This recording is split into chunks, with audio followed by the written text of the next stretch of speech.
Thank you for coming. Stanley Saitowitz is an architect from San Francisco, or is he?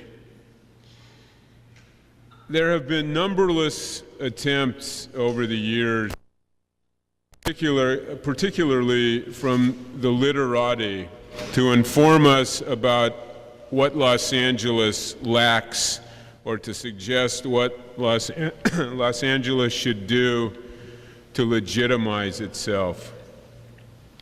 This arcane debate usually includes recitations of alternative urban models purporting to exemplify civic beauty, among other presumed virtues. San Francisco is often cataloged as one of those beauties. I want to introduce Stanley Saitowitz using the paradigm of two cities in opposition, San Francisco and Los Angeles. I'm less interested in these cities in a literal sense, more concerned with each city as a metaphor for conditions that facilitate or inhibit the advent of new architecture. If San Francisco were to be assigned an urban persona, it would be one of confidence in its purpose and ultimate value. That prototype is not likely to be receptive to any proposition that the city's future should significantly diverge from its present. That is, the city's successful present is synonymous with the city's successful future.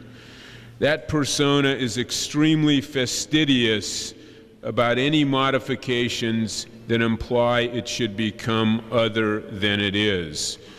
The present will be the future, and this pattern is the definition of entrenched civic conservatism. What happens to the work of an architect who is pressured to conform to this self-satisfied civic model? Stanley Saitowitz will tell us. In this parable of two cities, San Francisco is the thesis, Los Angeles the antithesis. The Los Angeles persona has a more complex definition. Los Angeles personified is unsure of it. Los Angeles's personality is multiple and evolving. If schizophrenia is a cure and not a disease, LA's prognosis is for enduring health. Paradoxically, the unconvinced present mandates the most imaginative speculations on the city's future. In fact, conjecture is the promise of Los Angeles architecture. SCI-Arc has always understood that. So is it better to reign in the Angeles or serve in the heaven of San Francisco? Stanley Saitowitz and John Milton will tell us. The San Francisco persona is a center, the LA persona a perimeter. The center knows, the perimeter wonders. Out on the perimeter, there is a perpetual danger of falling. But relocating to the center, there is a perpetual danger that the edge will simply disappear. Stanley Saitowitz appeared on the international scene in the early 1980s with the astonishing flying roof house in South Africa, a building that defied every tradition of that traumatized country. Soon after, he departed for San Francisco. Or did he? So does Stanley Saitowitz belong to Los Angeles or to San Francisco? At the risk of revealing his punchline, let me assure you, Stanley Saitowitz is emphatically a Los Angeles architect. Please welcome Stanley Saitowitz to SCI-Arc.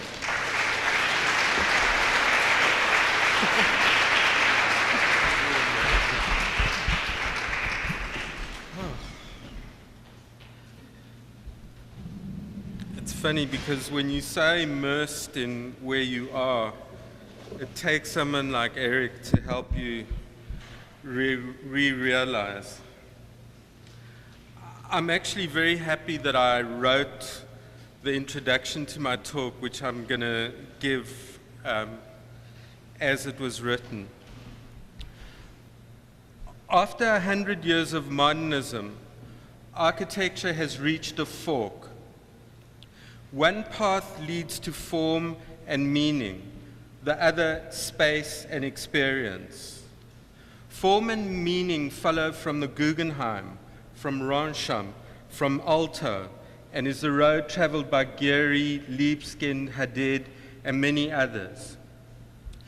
They argue that producing new form results in freedom unconstrained by geometry and memory, reshaping our institutions to achieve new meaning. Venturi, in Complexity and Contradiction, began the critique of modernism which produced the liberty for this work. He shifted architecture's desire from space to meaning and encouraged personal style and individualism. Using the history of Mannerism and the Baroque, he argued against the purism and uniformity of modern architecture, calling for non-conformity, ambiguity, contradiction, and interested in disturbance, counter-logic, and restlessness. He proposed a role for architecture which was provocative, challenging, and disruptive. On the other hand is the road first pointed to by the Barcelona Pavilion, by Wright's Japanese influence, the world of de-objectifying, of projects sublime and empty, of worlds silent and serene. What is significant about this work is what it does not present, what is absent. It aims at the continual cancelling out to the point of the impossible. It hopes to dispense with the world of things and establish a world of values. The buildings of the early moderns were by definition unassuming, avoiding ornament in favor of simplicity, opposing hierarchic distinctions in favor of honesty. They aimed to counter the cultural symbolism of classicism. This architecture aimed to promote well-being and was socially and communally oriented. The goal was modest and unobtrusive, avoiding drama and expression. What narrative was for classical architecture, system became for modernism. This allowed authorship to be relieved and forms to be generated with reduced personal signature. A key aspect of international style was to present a position entirely opposite to cultivated individualism. Instead, a universal language was proposed, something again emerging in this culture of globalization. In the 80s, many people sang the virtues of classicism, and there was much talk of the power and completeness of this tradition of architecture as a language. Modernism was derided as inarticulate abstraction, without the power for differentiation or the ability for communication. Current work, especially in Europe, shows conclusively that in fact the modern language of architecture is of similar fullness and complexity, and that there exists a repository of elements and forms that are endlessly variable and renewable and richly communicative. But unlike classicism, it is a language rooted in the techniques of industrial production and the tradition of innovation. Architects like Zumthor, Novell, Herzog and de Meuron have followed this path. This is the route traversed by the conceptual artists Smithson, Heiser, Matter Clark, Judd and others. This is a world of objects which are important without being self-important, where emptiness becomes more figural than matter, where expansion replaces abstraction, where exclusions and absences take precedent over positivity. A world of constructed emptiness where buildings are more akin to mirrors than images, frames than pictures, more focused on time and event than object and monument. This is the set of interests that I've been pursuing in the last few years in my work. Can you get this one on as well, please? 5 interests have evolved from earlier work as the anchors of the projects that I'm going to show you this evening. The first has to do with time and place. Each building begins with a site and the particular desires to transform it. Buildings are earth made of matter and a continuation of the geological processes that produce their sites, part of natural evolution. A building marks and amplifies its unique spot on the globe.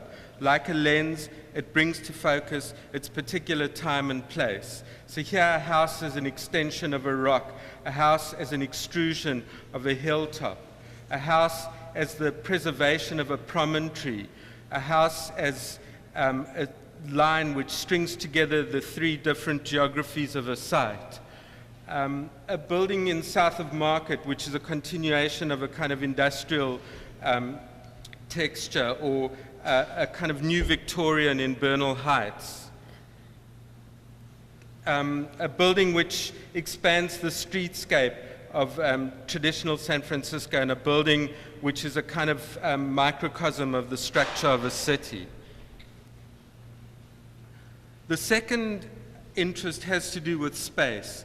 The essential medium of architecture is air rather than substance. Architecture is the construction of charged voids, frames of opportunity, fields of possibility. I'm interested in space more than meaning, in the architecture of movement and flux, of time and event, rather than object and monument. I'm interested in the emptiness that material constructs. I'm interested in the invisible. So again, the focus of these buildings as actually the frames of emptiness rather than the object which does the framing.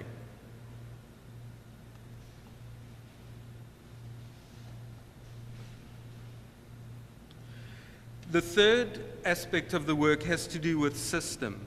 The generative ideas of modern architecture emerge from the consideration of buildings as systems related to machines or natural organisms or the phenomena of the city. I'm interested in similarity and dissimilarity, in relations of relations, in theme and variation, order and accommodation. I search for the highest common denominator to establish the field of operation as a framework of unity and a panorama of resistance. I've sometimes thought of buildings like geography, where matter evolves without particular purpose, pushed by forces describing their formations like plate tectonics and geology. Authorship is reduced as system generates in the nature of, in the mode of nature's operation. So again, the sort of system that's established and then the working of the variety through that system.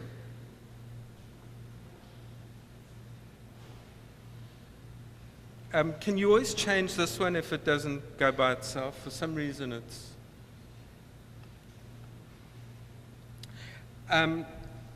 Instrumentality. I'm interested in buildings as apparatus rather than object, as instrument rather than monument. I think of architecture as a support for human events, more like a camera than a photograph, more like a telephone than a conversation. I'm interested in generosity and opportunity rather than program and stasis. I've always resisted the idea of programming as authoritarian and aim instead for constructed freedom. Let me just go back, if that's possible. This is a house which is a kind of frame as an opportunity for an artist to make a painting. Can you change this one, please? Can you just change this one only? The left. Hello? This is an auditorium as an instrument, which is a place for sound and light to be resonated. Or a school as an instrument where the building actually dissolves to incorporate the landscape. Or a building for a research lab on buildings where these rotating labs are for calibrating and measuring performance in relation to solar angles. or an instrument for pedestrianizing a promenade in the tradition of the way that streets have these signs, or a skateboard park, which is a building which is entirely an instrument for skateboarding. And the last aspect has to do with materiality. In the search for the authentic over the image, the actual materials and systems of assembly, the processes of construction become the aesthetic. I aim to make objects which expose their cause, buildings which are perceptual process. I like to think of construction as growth, not an idealized form, but the actual performing of the work made precious. I think less about architecture as art and visual than architecture as cooking. I make buildings by the gathering and assembly of ingredients. The plan is the recipe. So whether the materials are formica and sheetrock, or limestone and fine wood, it's always a matter, or corrugated metal or marble, it's always a matter of exposing the sort of character of the materials, stone and glass or wood.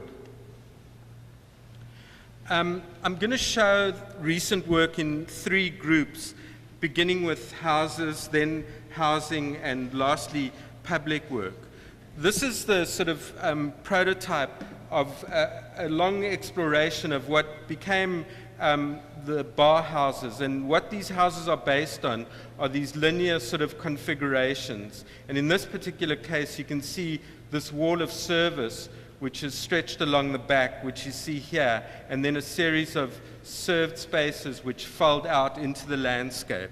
This is in the Napa Valley, and the shifting figure of fields in Napa was this inspiration for this building.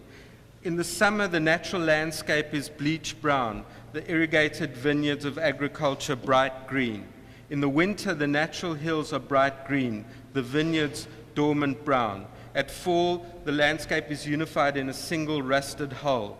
It's this synthesis of culture and nature that the house marks. So there's the wall of the protection of the open part of the house, which folds out into the landscape.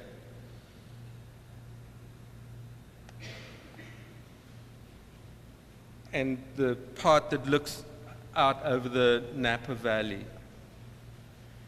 It was limited to 1,000 square foot by a planning requirement. So to expand the space of the house, 3 courts are trapped, which have a kind of effect of being a continuation of space through the house, so that you look from room through court to room through court to room.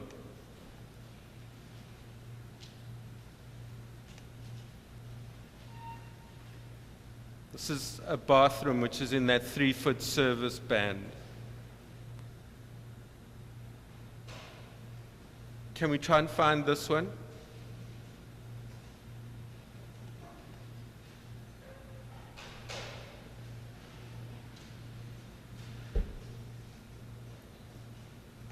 The next group of houses actually were a result of the incredible bubble of the .com boom in the Bay Area.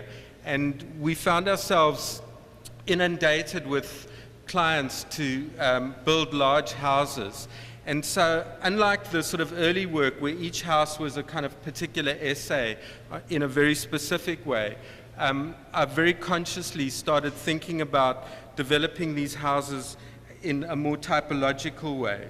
And the bar houses, which are the result of that, are actually in the legacy of this tradition of type rather than prototype. It's similar to the thematic variations of the Palladian field or the international style or the case study houses and Eichler's. The bar houses are Usonians for the rich who grew out of the .com bubble. I wish we could get to see them.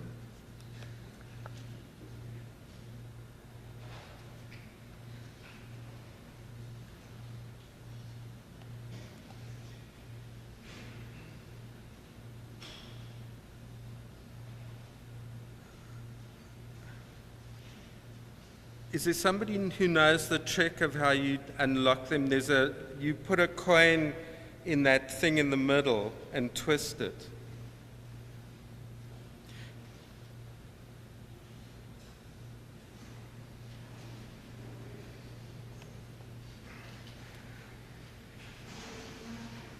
Anyway, what these bar houses were basically, depending on the wealth of the client, a width was determined, which was either 22 to 28 feet.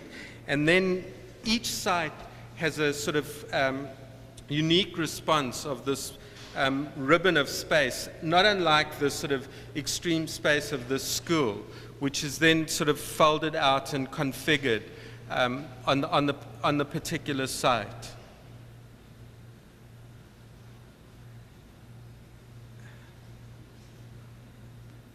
Maybe we could just continue with the ones on the right-hand side, if that's possible, and we'll catch up.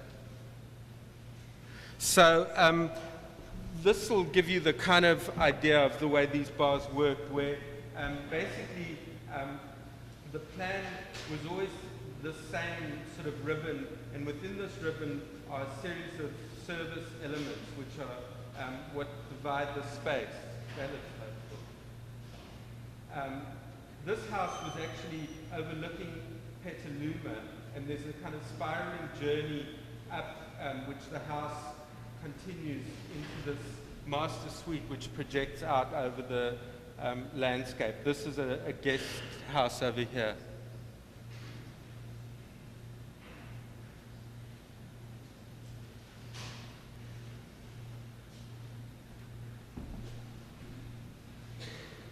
I gave up using PowerPoint laptop because I kept having problems with that.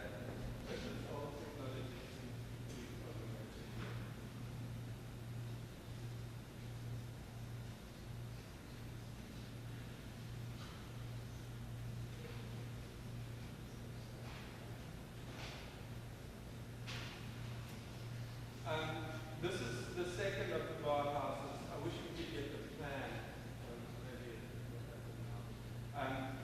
Where in a really sort of uninteresting site, but a site in a neighborhood in Woodside where, because of the, this is good. Basically, it's 5 acres of land in Woodside, which was actually exchanged for $30 million.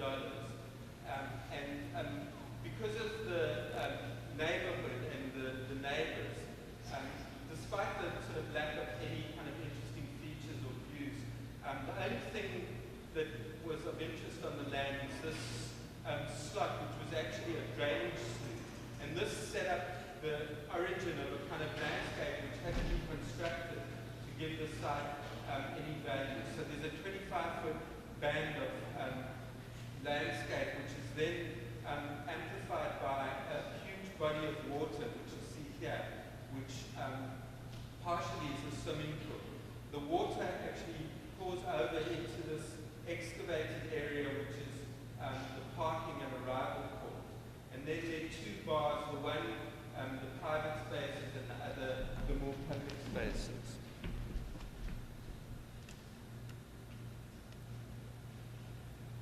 So this is the arrival, there's the waterfall at the end and the parking area and the 2 bars of accommodations. And here you see, for example, the living room, which is actually an island inside of this swimming pool and pond, where you can slide open the door and stick your hand in the water and a walk to a wine tasting room below the pool. This is a more modest version of a bar house where there are 2 wings, the one the public areas and the other the sleeping areas, on a very beautiful site overlooking the Pacific, which is also extremely windy. So this glass bar becomes a windbreak and protection for the courtyard. This is the arrival, and in the court is a pool, which is actually the house itself frames the view, and these 2 kinds of glazing establish a horizon line where the sky and ground is marked. This is a house for a person who was involved with who had also accumulated 3 wives and a large collection of children. And to have them all under the same roof, they needed different wings. So the various groups of families each had their own wing, starting with the oldest kids over here, the second over here, and the new ones here closer to the master's suite. And this is the sequence of arrival through this court, which you see over here, and looking back through the arrival court, the view of the pool which overlooks the Napa Valley. This is again in Marin and a simpler version of the bar house for someone from Apple who got their money out, and this is actually under construction. The house has a sort of S-shaped section. The public areas look up to this large landscape and the bedrooms to a more intimate kind of landscape below. And just the way that this flip-flops, these are the public rooms which touch the ground of those courtyards, and the arrival area and the private areas.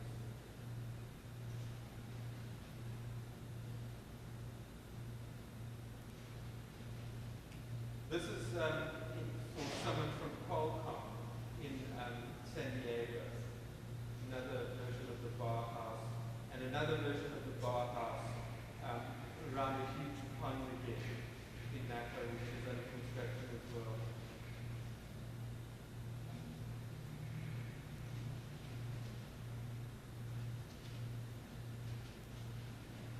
Here you see the frame, which is basically very much like the case study house method of construction. And the second or last of the bar house I'm going to show you, which is for a famous rock star from a heavy metal group. It's a 21,000 square foot house on a 100-acre lot in Penfield. And the house is comprised of these 3 bars, and this over here is the sort of guest area, kids area. This is the work area, rock archives, drumming room, and office. These are the formal living spaces in the master suite area here. And the house is entirely concrete and glass. This is a 76-foot concrete span made by this U-shaped beam.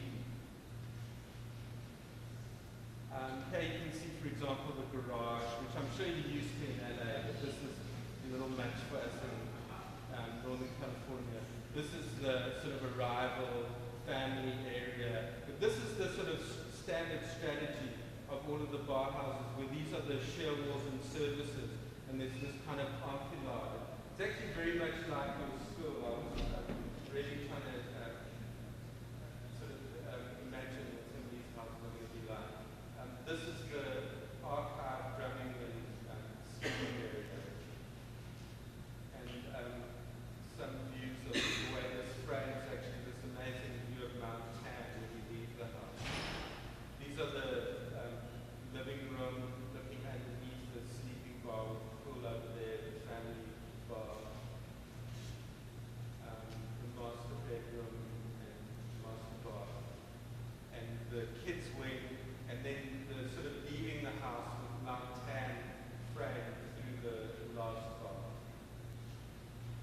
And this is just a tiny little bar house, which is basically a painting studio and wine room for the sommelier from the Shakeries up in Sebastopol. And so I'm continuing to work and explore on these. I'm now doing a double dotted bar house in La Jolla, and I'm hoping to be able to keep working on this bar house and evolving it. The sort of origin of this had also to do with this strange remodel project, where we were given a floor of a high-rise building which was totally gutted. And the only remnants or fixes in this gutted space were these random sort of chasers that were in the space. And the only way to regularize and order it were with these combs of service, which then set up these two clear spaces, the one for living and sleeping, and then a series of ancillary spaces. So these service bars were really sort of one of the things that started the bar houses. So here you see that series of home service and this main room, which is basically, this is the kitchen and the bathroom which goes off that main space, and the bedroom which floats inside of that and overlooks this amazing view of the city. These are the service bars. About a third of this house is actually closet, and so these are them which have these glass and reflective kind of qualities, and one of the bathrooms. Two other remodelings that I just wanted to show you very quickly. This was a standard kind of sort of 60s house which we got to remake, but because of the kind of neighborhood controls, we weren't allowed to touch the sort of silhouette of the building. So we completely wrapped it up and only unveiled the change right at the end. Otherwise, we did have a protest, but it was too late. This is the sort of stair which winds you up 5 levels of the program of the house. And through that you get these conditions of the actual spaces. This is the kitchen which folds through into the dining room. The dining room and the living room.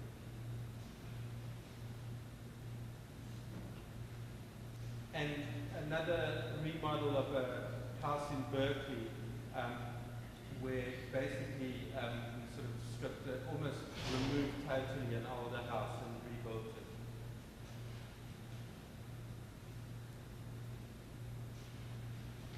The next group of projects are about buildings in the city in this kind of dense urban condition, which actually, amazingly enough, this area around SCI-Arc reminds me of how South of Market used to be when we first moved there, which was in the early 90s, when we built this building, which is actually our office, and it's the first attempt to develop a kind of prototypical infill building for San Francisco, which sort of updates the traditional Victorian, and it's based on these thickened party walls, which are each 5 foot and contain all the service elements of stairs, kitchens, and bathrooms, leaving a 15-foot free section, which can be divided in different ways to create different kinds of spaces. And so this is the sort of texture of this building, which we had a very hard time convincing the planning department was Victorian, but eventually they got into the idea. And basically this is our office, where you can see one of the sorts of variations of this, where here we have the 5-foot zone, this is a kitchen, and then escape stairs. And this is the kind of the Silica Scaffold, which then can be added to or subtracted from in a variety of ways to create this free section.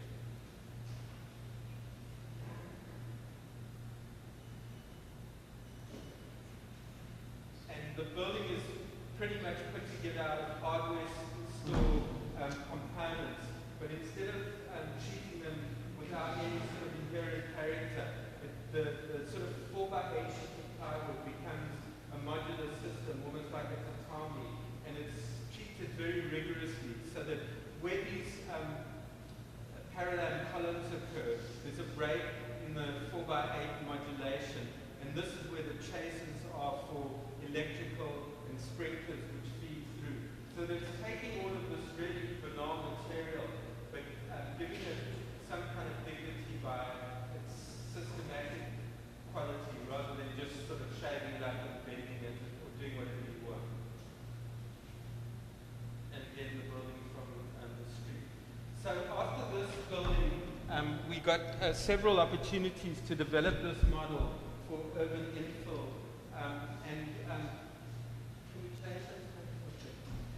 What we started to do was work on the type. So the first variation was, instead of having two service zones of 5 foot, we combined them to increase the space of the kind of indeterminate habitable area. And we built a number of buildings on this model. Here you can see where there's one zone of service, and then a 17'6" free area. And we continue to work on variations of this. Here you can see another one where this becomes all the circulation and service, and this is the free zone. And this is on Lafayette Street next.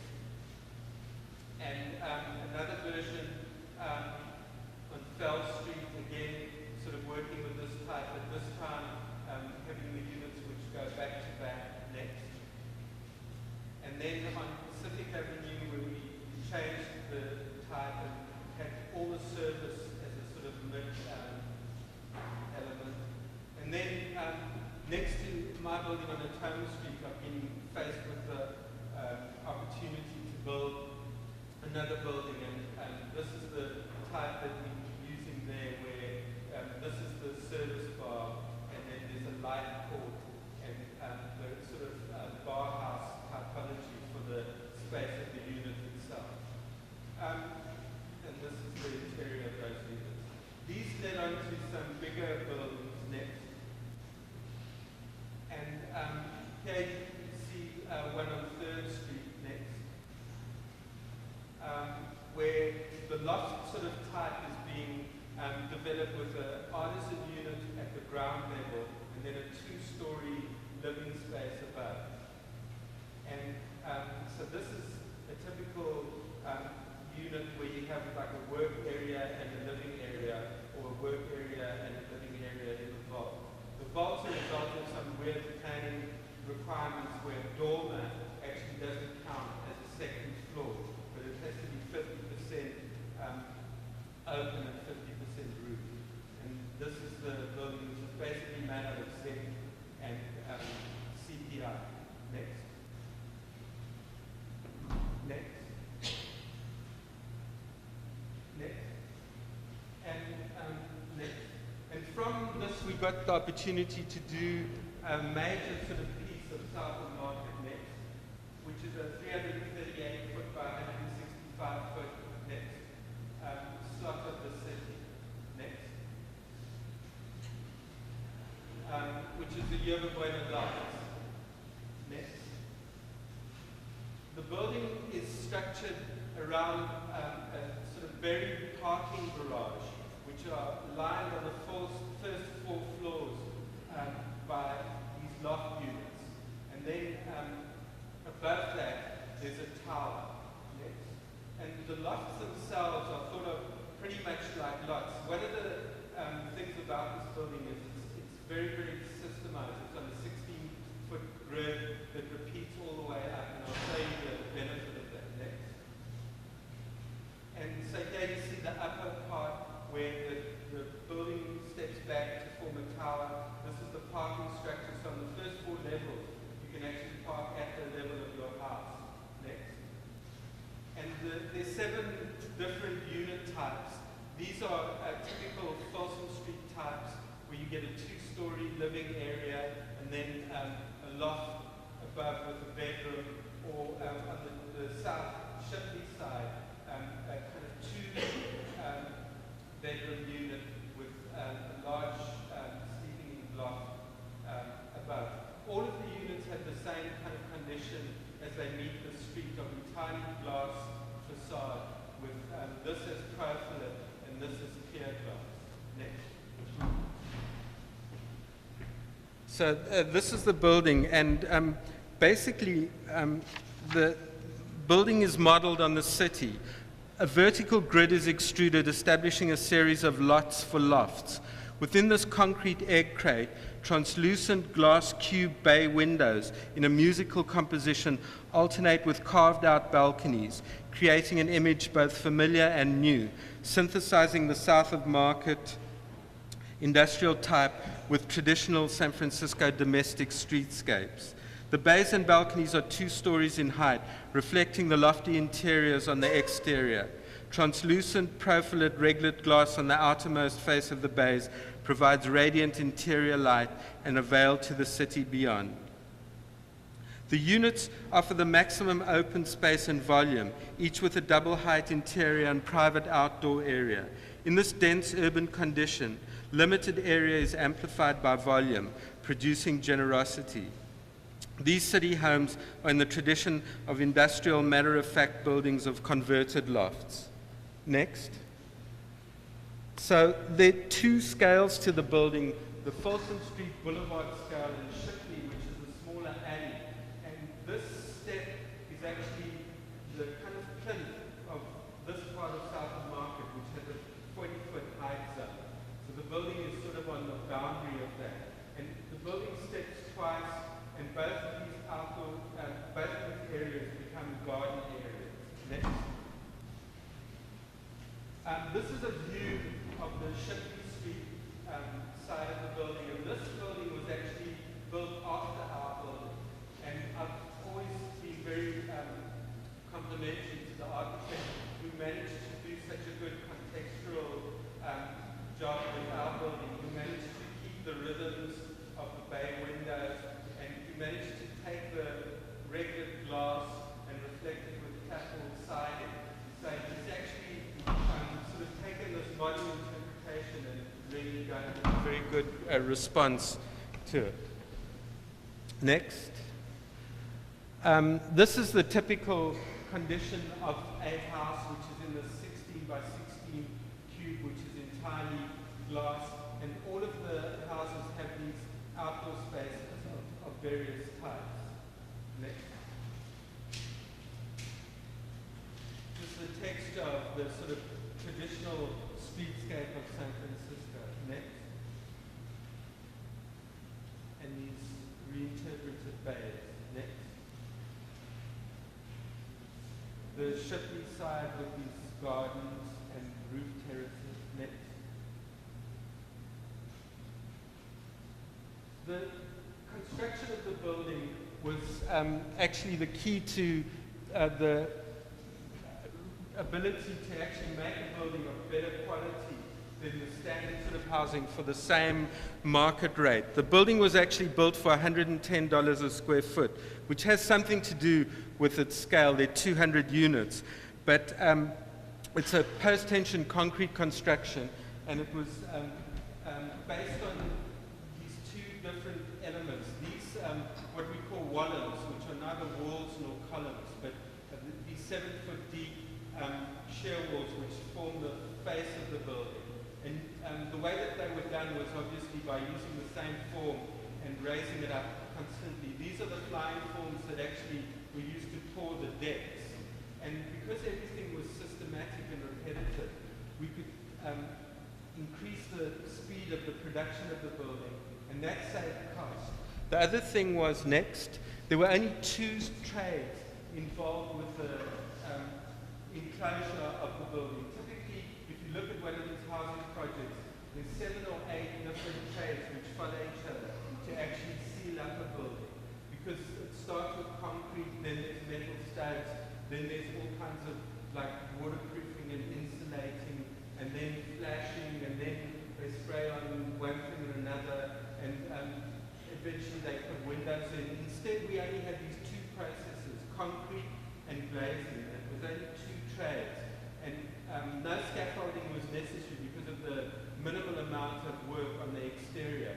So by actually rationalizing the process, we were able to, for example, pay for entirely glass facades, where typically these kinds of buildings only allow windows punctured into private walls.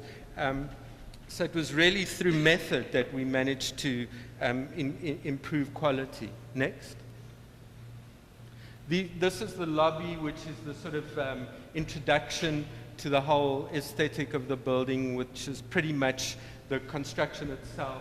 We saw cut the structural slab and stained it, but the walls are actually just the form stripped and left. Next. The main lobby and the Shipley lobby, which is the smaller lobby for the back terrace units. Next. The interior, this is a major shear wall which is exposed in the hallways.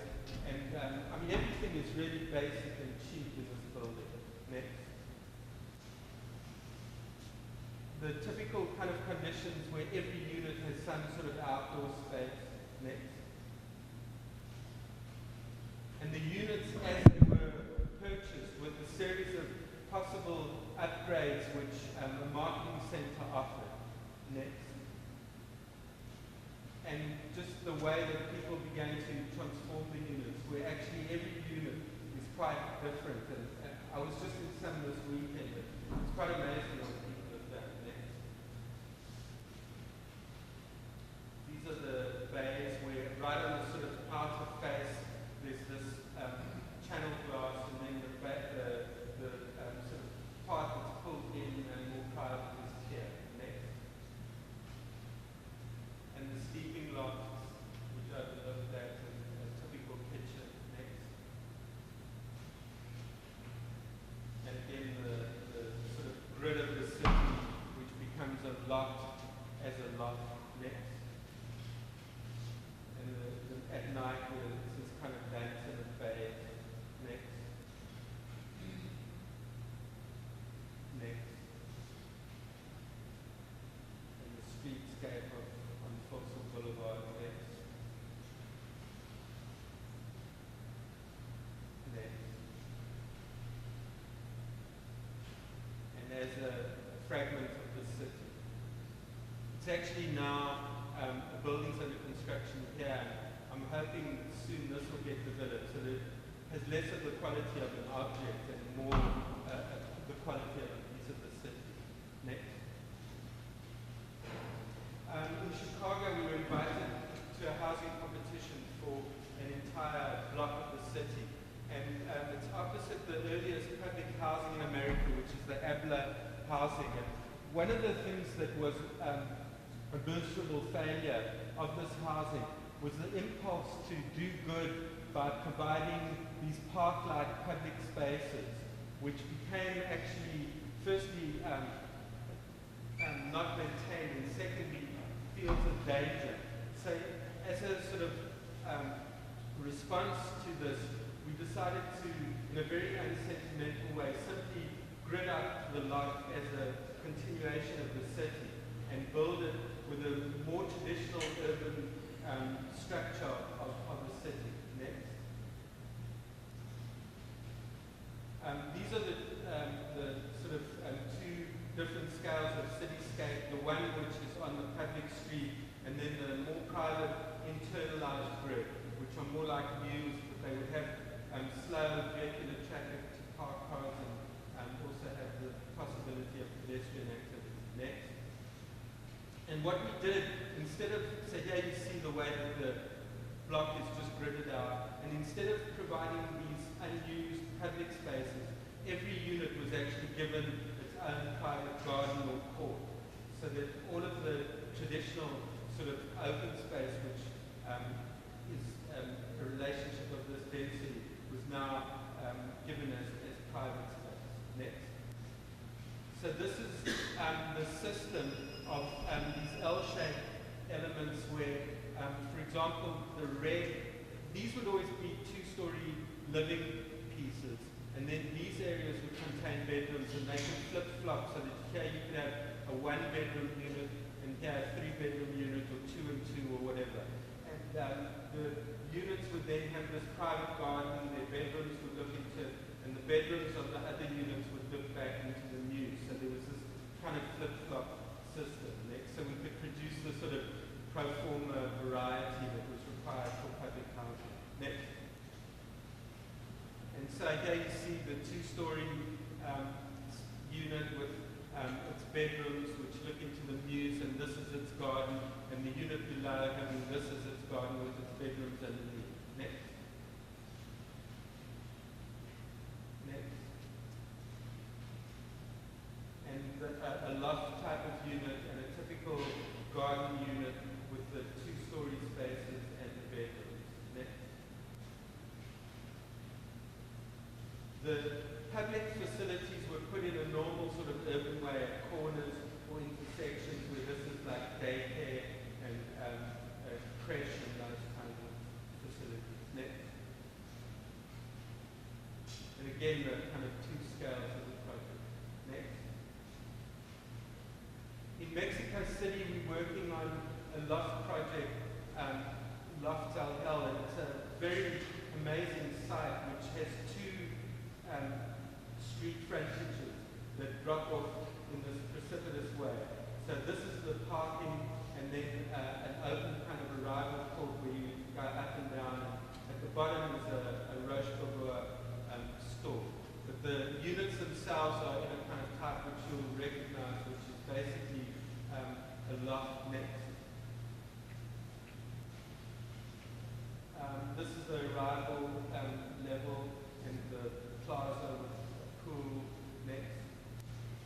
And the typical kind of loft with this bar service with the stair which goes up. This is the entry, and then above that, the sleeping area which overlooks next.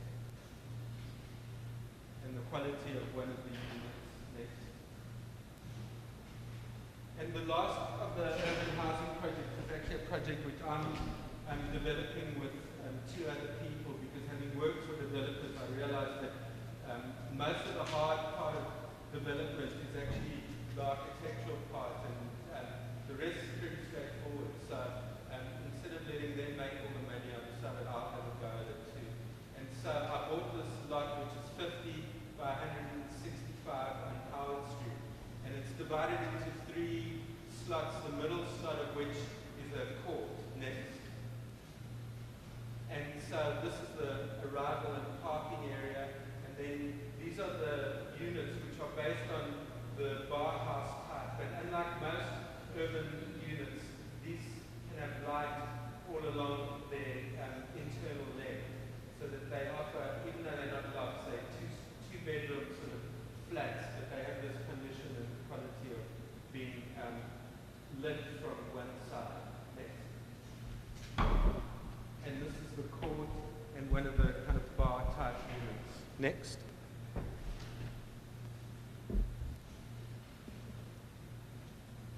Next. The last group of projects have to do with public programs, and they start with this art school, which was funded by two philanthropists, Robert Mondavi and Anne Hatch, basically in response to the kind of decline of art education in the public school system in California. They bought 15 contiguous pieces of property on the Napa River, and we've been working to build up this campus by the remodeling and relocation of some of the buildings, and also by the construction of some new buildings. These are the studios. This is an old apartment building which we've converted into dorms and added faculty housing in front. And these are the projects that are complete. This is the last building which hasn't started yet. Next. So here you see the studios which basically overlook the Napa River. Next. And then have these large roll-up doors that completely dissolve them. They are very uniform, sort of 25-foot gap, 25-foot module. Next. And this is the street side, which had to respond to the neighborhood character, and it was in battle for almost a year because it wasn't sufficiently Victorian. Next. But anyway, we managed to break up the mass enough and make camouflage drawings that people did start to think it was Victorian. Next. These are the faculty housing in front of the old apartments. Next.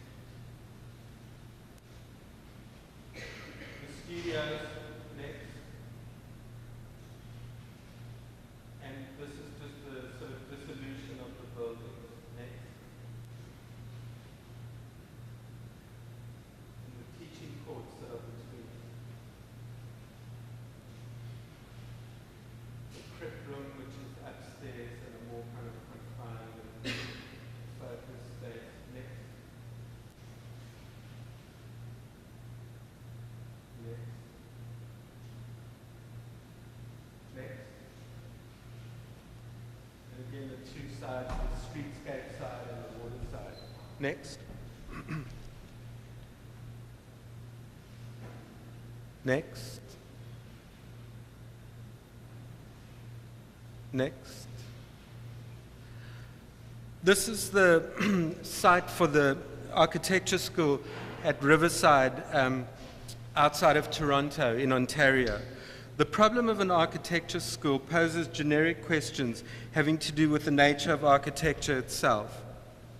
Ideas began to weave around the history of Cambridge as a textile town and the origin of the Riverside building as a mill where yarn was spun into fabric.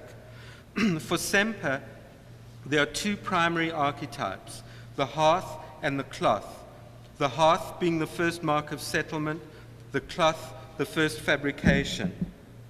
Next, the mat as a woven object has primacy as a place-making element and a long history in many cultures as an analog for building. Mat buildings were elaborated by the Smithsons as a type that is homogeneous in layout and consists of the systematic repetition of constituent elements, both conceptually and spatially. Mat buildings are a powerful counterpoint to the preoccupation with sculptural form prevalent in so much architecture today. Instead, they offer the model of amorphous building as fabric. Next.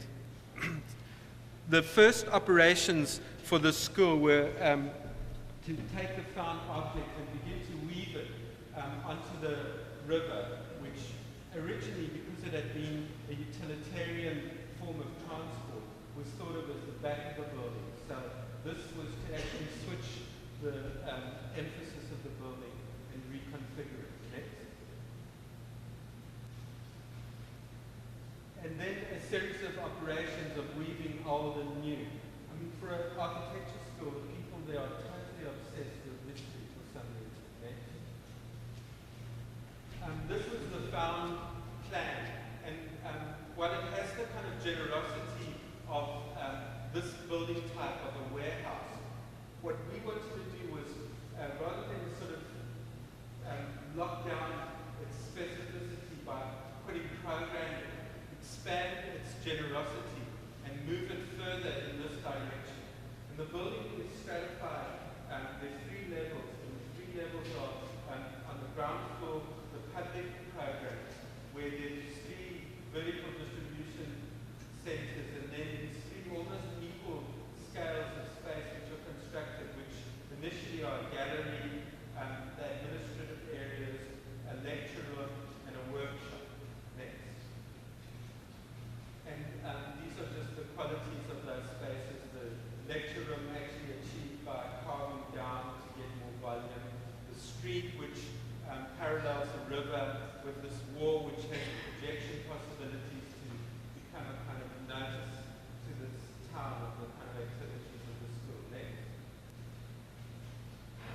This is some of the elements of the bar, which are put into one of those vertical distribution spaces. Next. The second level of the building, the sort of middle of the building, actually are all the resources. So the one aspect is the library, then all the technology and computer resources, and then classrooms and other kinds of service elements. So this is, for example, the library where the new skin has trapped part of the old facade, and this is the Red Book collection. And it's overlooked by the studios above and by these balconies, which actually are an extension of the cores at the studio level. So it's totally connected section. Next. And the top floor is the studios and faculty offices. The faculty offices consume the light of the east facade, so they basically are completely transparent and will allow the light to shine through. And then these are the various studio spaces with those courts which overlook the library and a volume which overlooks the library. Next.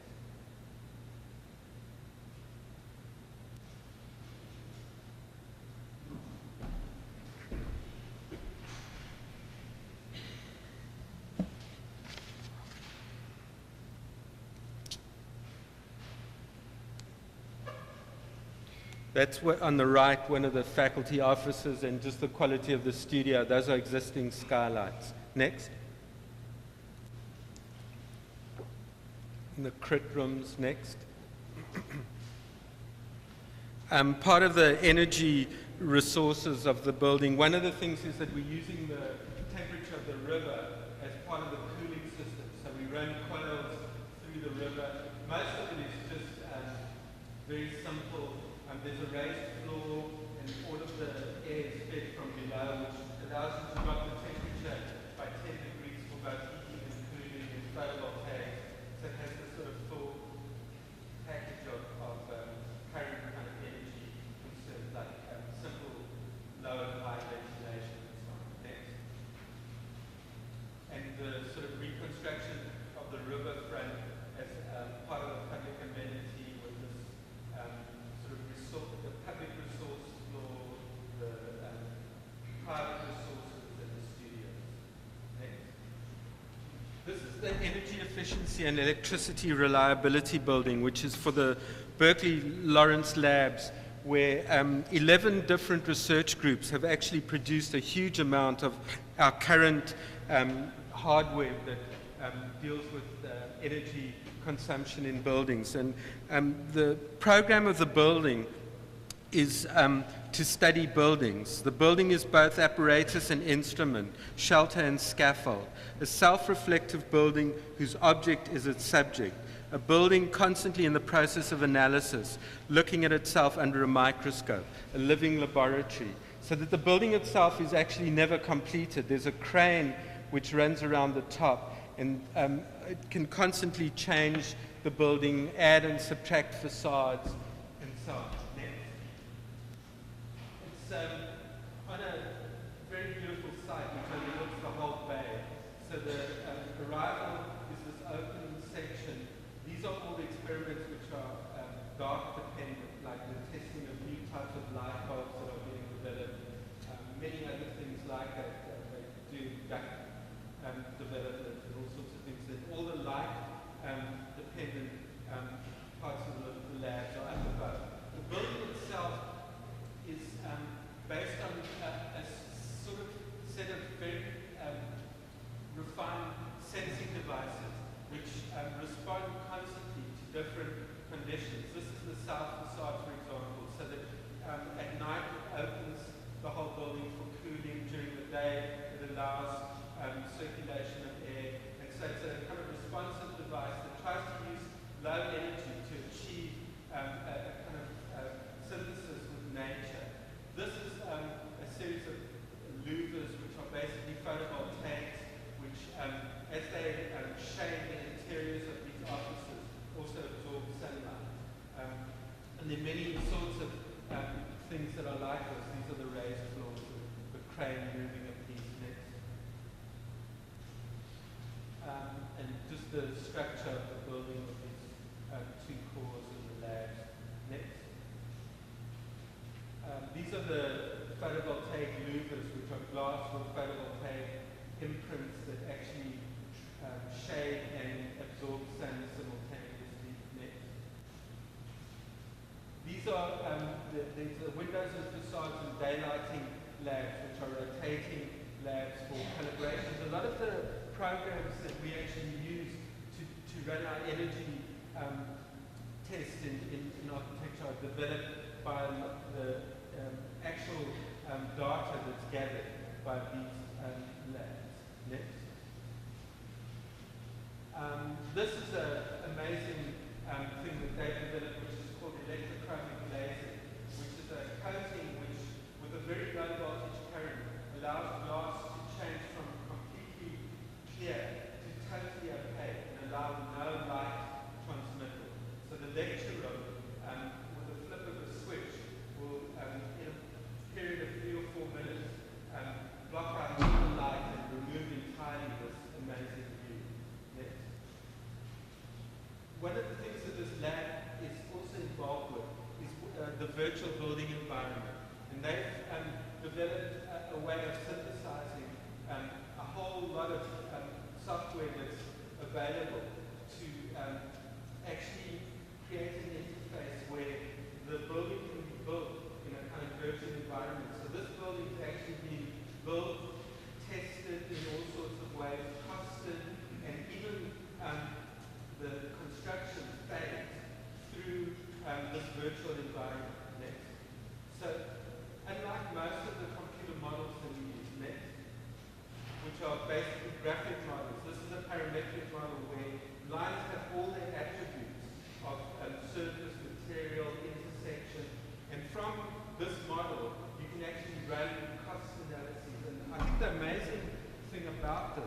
that it actually returns a lot of power and ability to criticize to us, because typically, a contractor does a cost analysis of your project, and you're just a victim.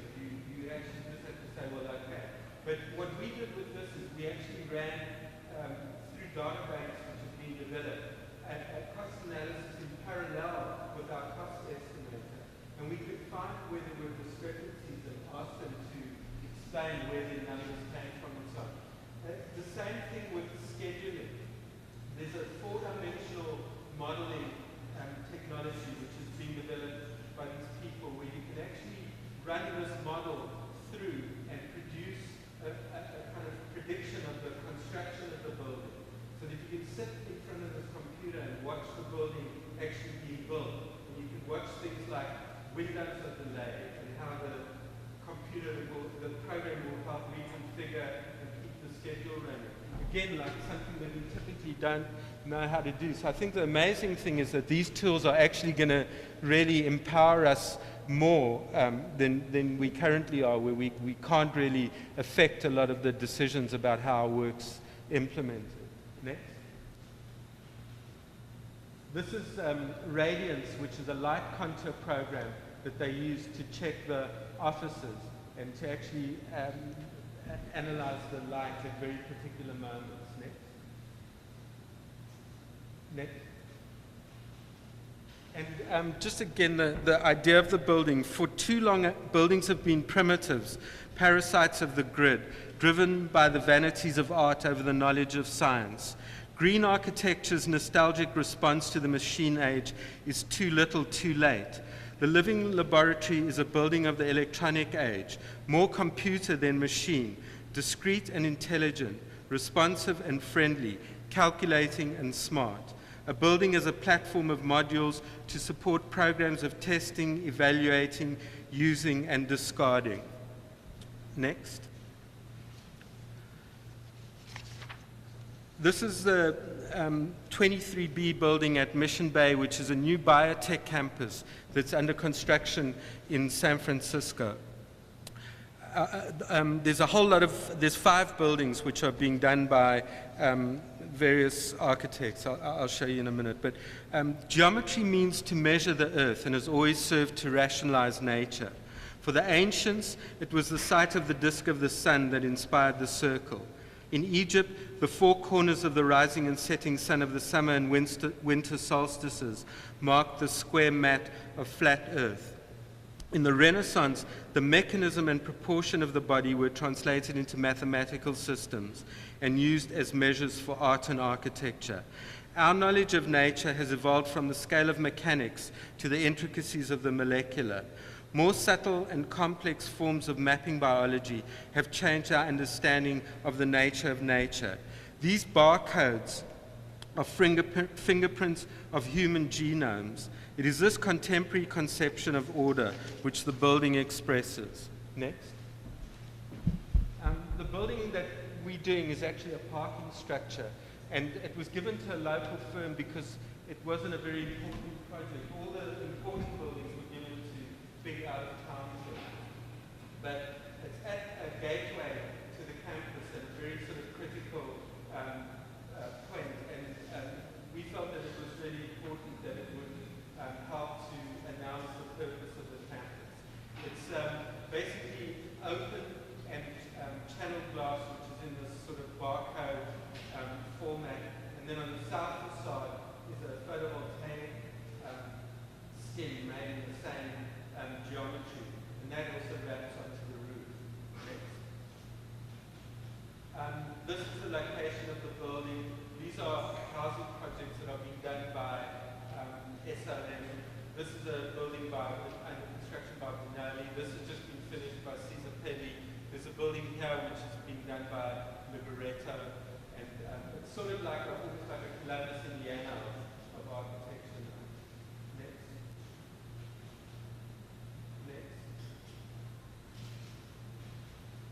This is the core, which is an 85-foot tall void in the parking garage and the elevators which come down next.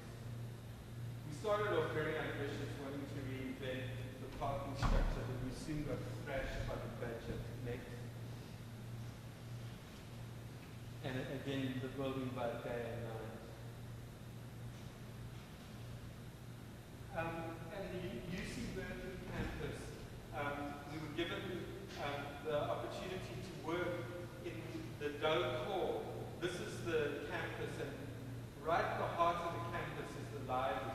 And at the heart of the heart, it used to originally be an open courtyard. Then it was filled in with stacks. Then the stacks were removed for seismic remodeling. And our project is actually to bring all of the various art collections that are scattered in different libraries of the campus into this space. It's a really beautiful space, and we were given a quite hefty program. We didn't want to fill the space in any way, so we inserted two buildings, a book building and then a series of shelves for reading, which are linked by a stair and an elevator and bridge. Next. So it was really an exercise in trying to keep the space empty.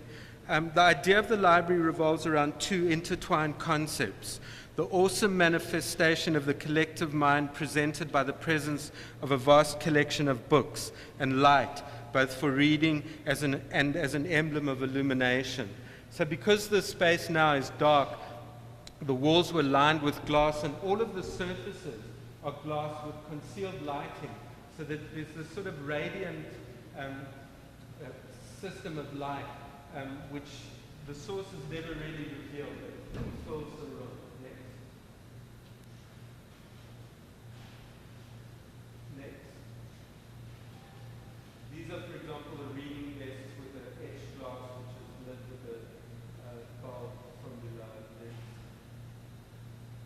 Next. Next.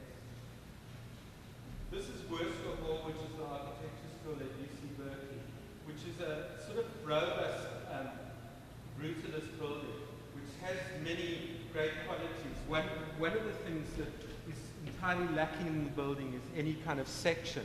It was conceived very much as a series of flat slabs, and the kind of resultant interconnection in the building is really poor. There was also another malfunction where there's a 4-story wing and then an 8-story wing linked by a 3-story wing, which is where they happened to develop the computer labs. So the computer labs were in this island that were completely disconnected from the school. So this is a proposal, a project actually, for the 4th floor link, which is this large kind of concourse-like room, which will join the building and also provide it with a kind of sectional dimension and a sort of generous grand space that has multiple kind of potentials. Next. So this is the character of that space, where the floor will be these pull-up benches, walls will fold out for print rooms, and the whole thing is a double-walled skin with very low tech air circulation and photovoltaics and all of those good things to demonstrate the sort of future of building technology. Next.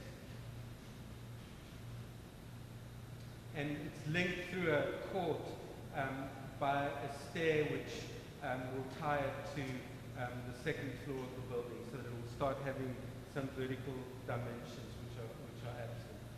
Next.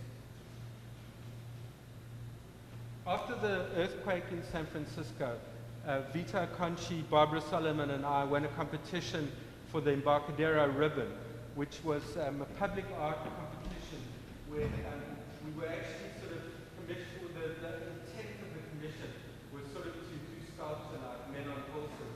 But what we found was that there were a whole lot of budgets for various functional things, like benches, garbage cans, and bollards, which we managed to persuade the city to give to us if we could satisfy all of those functions.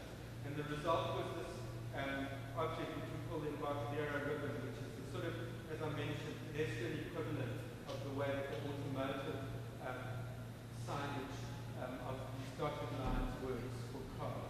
So as it moves around the 2¼ miles of the Embarcadero in San Francisco, it takes on the character of the area it finds itself in. It's like a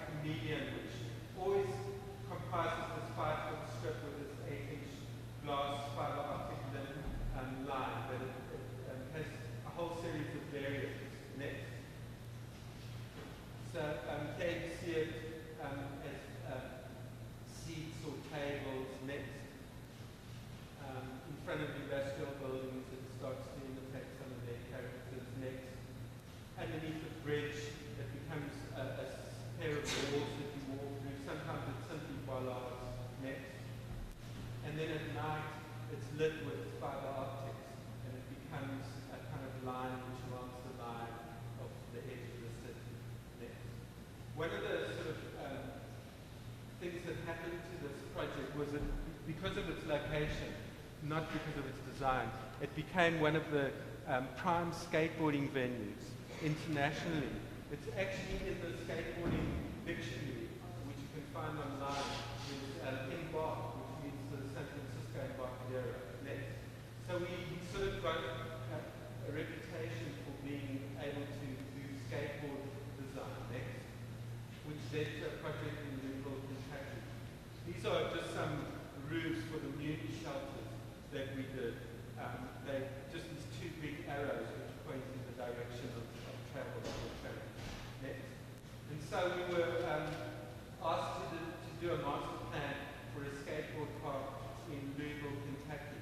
And it's a 20,000 square foot exterior skating area with a 20,000 square foot interior skating area. And the entire building really is a sort of skating surface where you can skate up this ramp and come onto the building, skate along this rhythm on the roof. And so all the surfaces and everything is to be skateboardable. Next. The building is parallel to a freeway. Next. And you can skate in and out of this contained skateboard park. Next. Which would have more mobile skateboard elements. These are all concrete. These are actually complete now. Next. And the building is made of CPI, which is a bulletproof material which would be lit from inside, so that at night it would be like a circus tent of these incredible projections of these uncanny feats of skateboarding that would be part of the streetscape. Next. Next. The second to last project is a synagogue that we're working on in San Francisco for Congregation Beth Shalom. It's on Park Presidio and Clement. There's a Unitarian church on the one and a synagogue on the other. And there were two critical points of departure for the project. The one is that it's a conservative synagogue, which reconfigures the traditional Orthodox liturgy by allowing women to participate fully in the ceremonies. And so the old format of synagogue, which is basically a gallery where women are separated from the main activities and don't ever participate. I felt it was very important to kind of remove any trace of that. So the congregation sits in this continuous sort of bowl where they all focused around the activities at the center and all equal. Next. The other really sort of complex aspect of this project was how to construct sacred space in the midst of a city where everything that you see is the work of man, where it's really difficult to focus on the sacred. And in discussions with the rabbi, I kept asking him, like, where does one actually, where do you think one experiences sacred space? And he started talking about in Yosemite, and I realized that, like in nature and in the desert, is when you can confront the idea of the sacred. And the only element that is still present in the city that's untouched is the sky. So that the only sort of light that enters the space and the only view out of the sanctuary is actually this window which focuses you on the sky. The two aspects of the project, this is the sanctuary, and then there's a social hall and administrative building, which is adjacent. Next. Part of the sort of ceremony of the transformance of the secular to the sacred is a sequence of arriving at this point, rising up, walking around, and then entering, because one of the requirements of Jewish tradition is that the ark, which is where the scrolls are kept, is always facing east. So it was actually a really convenient condition that you could make this whole kind of series of entering, rising, turning, and then returning. Next.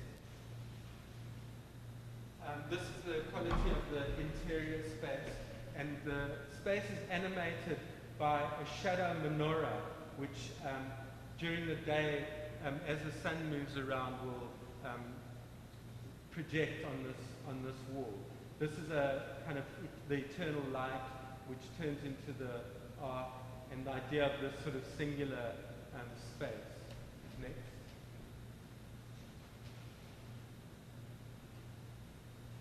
This is Ben Affleck, who, because he's the son of Affleck, we allowed him to come to services. This was before his unfortunate demise of his engagement. And just the general quality of the space. Next. Next. And the entry through this single point and then up the stair. Next. Onto the court and then around and into the sanctuary. The sanctuary actually floats in water, which serves two purposes. One is to make these reflections. The other is that your feet get wet before you bump your head. Next. This is the social hall, which completely opens out into that internal court. Next. On the right is a chapel which is made of existing stained glass windows. This is a meditation and library space. Next. And again, the view of the building as it is part of the city. Next. The last project that I want to show is the New England Holocaust Memorial. Could you, when I click this light, could you change the slides? No, the other way.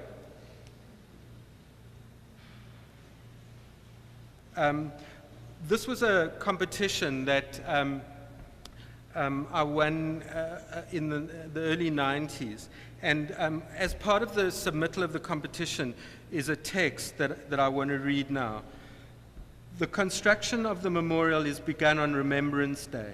The horror of the Holocaust is reenacted in the brutal cutting of all the trees on half the site. These stumps remain. Next. Can you change when I do that? 6 pits are dug and lined with black concrete. At the bottom of each pit is a glowing fire.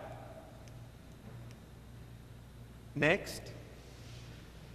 6 glass towers are raised above. Next. Once completed, many meanings attach to the memorial. Some think of it as 6 candles.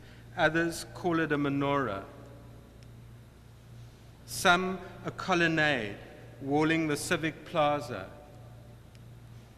Others 6 towers of spirit.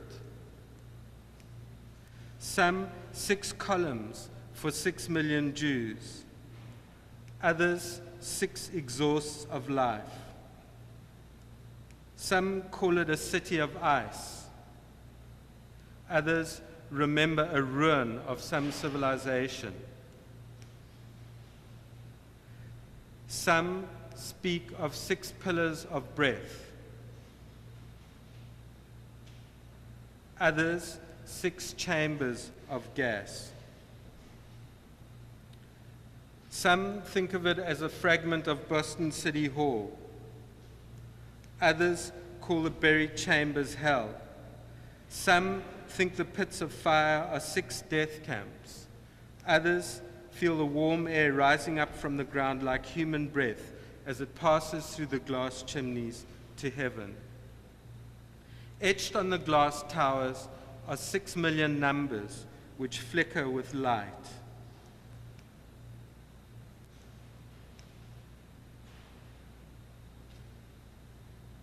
On the black granite ramps is incised "Remember." Each of the 6 burning chambers is named after a death camp: Chelmino, Treblinka, Majdanek, Sobibor, Auschwitz-Birkenau, and Belzec. Next. As you walk between these 6 towers, in the pathway are these texts which contextualize the Holocaust in a historic sort of framework. Next. And at the 2 beginnings of the path are these didactic panels. The one with the sequence of events leading up to the 1C conference, which was the moment when the proposition of setting up these 6 factories in Poland in the sort of backyard, whose product was death, and the sort of sinister and incomprehensible dimension of that thought, which is the moment that this memorial is dedicated to, is outlined. And the other is this text which places the responsibility of the kind of evil of such an event in the hands of every single person. Next. As one walks along this piece of the Freedom Trail in Boston, and one approaches the towers. Next. Each tower has a small narrative by one of the survivors explaining a very sort of ordinary moment in the experience in the death camp. Next. And as one sort of moves through these towers, one begins to be trapped in a kind of theatre of horror, where the numbers and the shadows of the numbers tattoo you, so that for a moment you become sort of engulfed in this tragedy as almost like a victim in this theatre of horror. Next. And because the object had to mean so many things to so many people, the construction of it and the thing itself had to be as neutral and direct and simple as possible. Next. The concept was really to try to make reference to the Vietnam Memorial in terms of the scale of the Holocaust, where every 3 numbers are a square inch, so that you get like 1 million numbers per tower and 6 million numbers in total.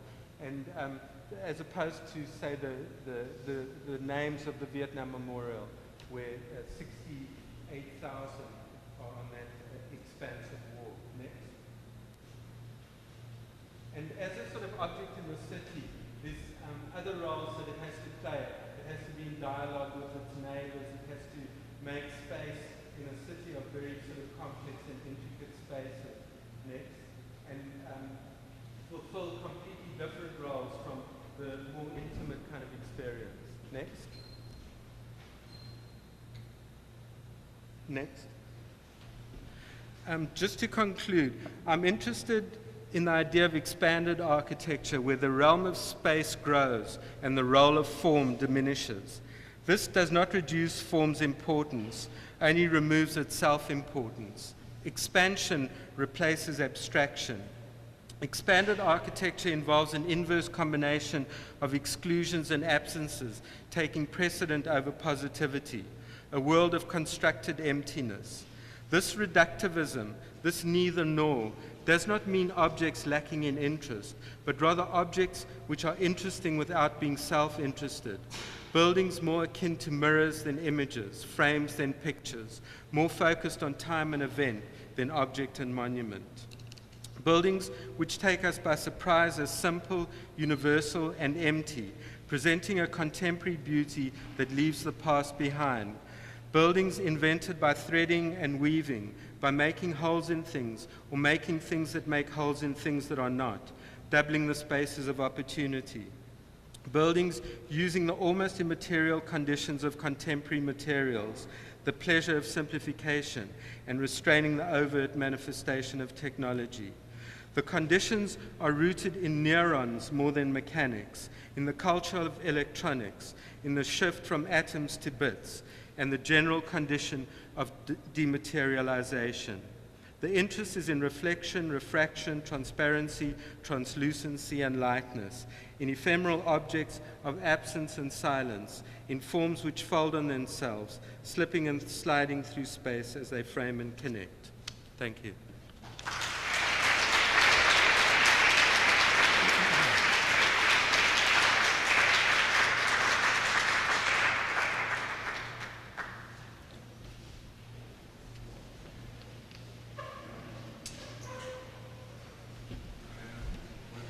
Sure. Huh?